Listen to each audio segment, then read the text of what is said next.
আগামী এক সপ্তাহের ভিতরে এটিএম আজহারুল ইসলামের মুক্তি না দিলে মুক্তি আদায় করার জন্য কি করা লাগে সেটাই আমরা শুরু করব। প্রয়োজনে রাজপথ অবরুদ্ধ করে আমরা প্রয়োজনে ঘেরাও দিব, যেখানে যেখানে ঘেরাও দেওয়া লাগে আমরা আমাদের নেতাকে মুক্ত করে আনবো ইনশাআল্লাহ।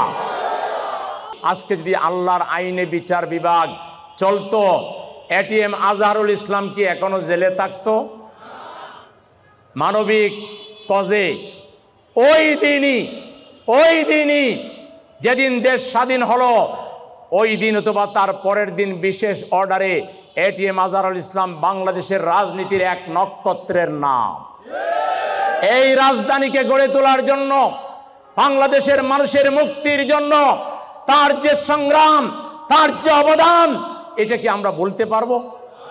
আজকে শুধু জামাত ইসলামী করেন এই অপরাধে তিনি এখনো রিলিজ পেলেন না।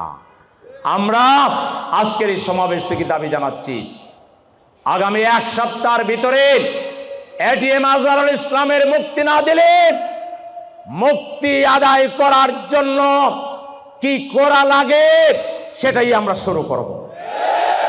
প্রয়োজনে রাজপথ অবরুদ্ধ করে আমরা প্রয়োজনে ঘেরাও দিব, যেখানে যেখানে ঘেরাও দেওয়া লাগে আমরা আমাদের নেতাকে মুক্ত করে আনবো ইনশাআল্লাহ।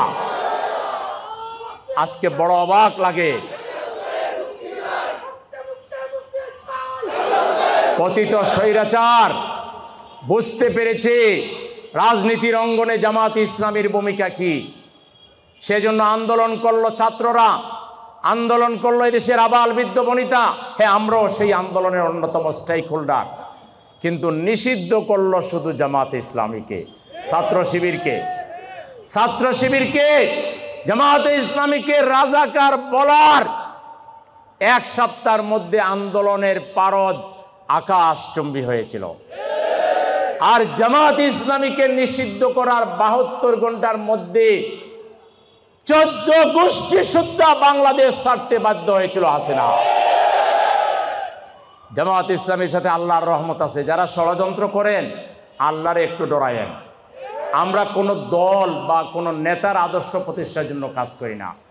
আমরা ওই আল্লাহর কথা অনুযায়ী ওয়ালতাকুম মিনকুম উম্মাতুন ইয়াদউনা ইলাল খায়র ইয়া'মুরুনা বিল মা'রুফ ওয়া ইয়ানহাউনা আনিল মুনকার উলাইকা হুমুল মুফলিহুন। আমরা সেই আল্লাহর আদেশ পালন করি। আমাদের সাথে ষড়যন্ত্র, আমরা যদি আল্লাহর জন্য কাজ করে থাকি, আমাদের বিরুদ্ধে ষড়যন্ত্র করলে আপনাদের বিরুদ্ধে আল্লাহ ষড়যন্ত্র করবেন। আমাকারু আমাকারাল্লাহ আল্লাহু খায়রুল মাকিরিন।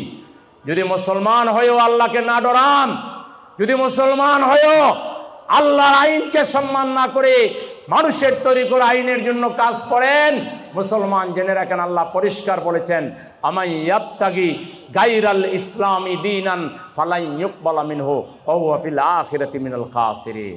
আপনি বলবেন মুসলমান, আপনি বলবেন লা ইলাহা ইল্লাল্লাহ, আর ইশতেহার তৈরি করবেন, সেকুলার ইশতেহার, ধর্মনিরপেক্ষ মতবাদের ইশতেহার তৈরি করবেন। একবারও বলবেন না আপনারা ক্ষমতায় গেলে ইসলামী শিক্ষা ব্যবস্থা চালু করবেন, ইসলামী অর্থনীতি চালু করবেন, আপনারা ক্ষমতায় গেলে বিচার বিভাগে আল্লাহর আইনের প্রতিষ্ঠা হবে। এগুলো না বলে মুসলমানের দেশের মুসলমানদের ভোট আপনারা পাবেন। ভালো করে লেপ কাতা গায়ে দিয়ে ঘুমান। এইবার বাংলার জনগণ এই ওয়াদা চালা, যারাই ক্ষমতায় যাবেন শিক্ষা ব্যবস্থা থেকে যৌনতা, পৌত্তলিকতা, মুশরিকতাকে পরিহার করা এবং ইসলামী মূল্যবোধের ভিত্তিতে শিক্ষা ব্যবস্থা তৈরি করার ঘোষণা দেওয়া ছাড়া আপনারা ভোটের নাগাল পাবেন না।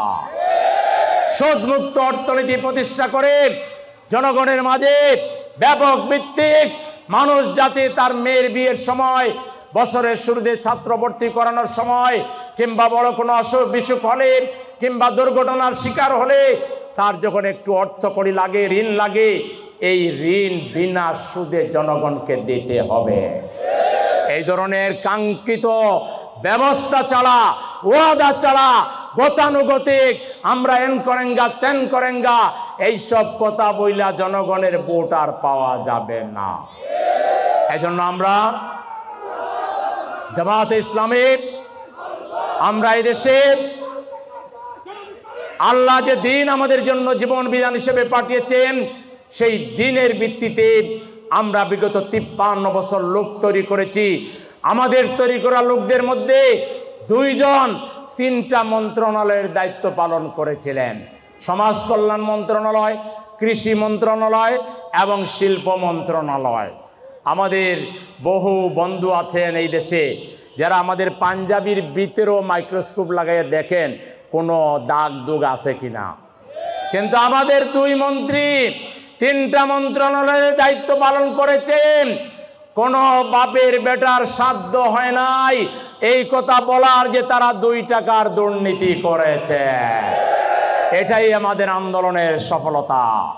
সুতরাং এই 60টা মন্ত্রী যখন নিজামী সাহেবের মতো হবে, মুজাহিদ সাহেবের মতো হবে, এবং সেই 60টা মন্ত্রী হওয়ার মতো লোক আমাদের সামনে রেডি আছে ইনশাআল্লাহ।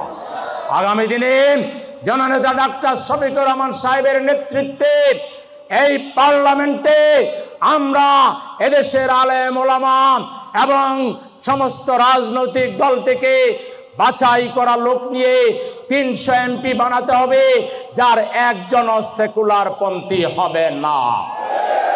সেকুলার মুক্ত, নাস্তিক মুক্ত, আল্লাহওয়ালা মানুষদের 300 এমপির পার্লামেন্ট যদি হয়, আর পার্লামেন্টে যদি আল্লাহর আইনের পক্ষে আওয়াজ উঠে, তাহলে সেই আইন পাস হয়ে যাবে, ঠিক কিনা? আমরা সেই ধরনের একটা পার্লামেন্ট চাই। এজন্য দেশের জনগণ, আপনারা যখন ভোট দিবেন, আপনারা নামাজে আল্লাহর বিধান মানেন, রোজার ক্ষেত্রে আল্লাহর বিধান মানেন, হজের ক্ষেত্রে আল্লাহর বিধান মানেন, জাকাতের ক্ষেত্রে আল্লাহর বিধান মানেন, একইভাবে অর্থনীতিতেও আল্লাহর বিধান মানার সিদ্ধান্ত নিতে হবে। একইভাবে আপনাদেরকে সিদ্ধান্ত নিতে হবে, আপনাদের নেতা এমন লোকদেরকে বানাতে হবে যারা দায়িত্ব পেয়ে জনগণের উপরে জুলুম করবে না।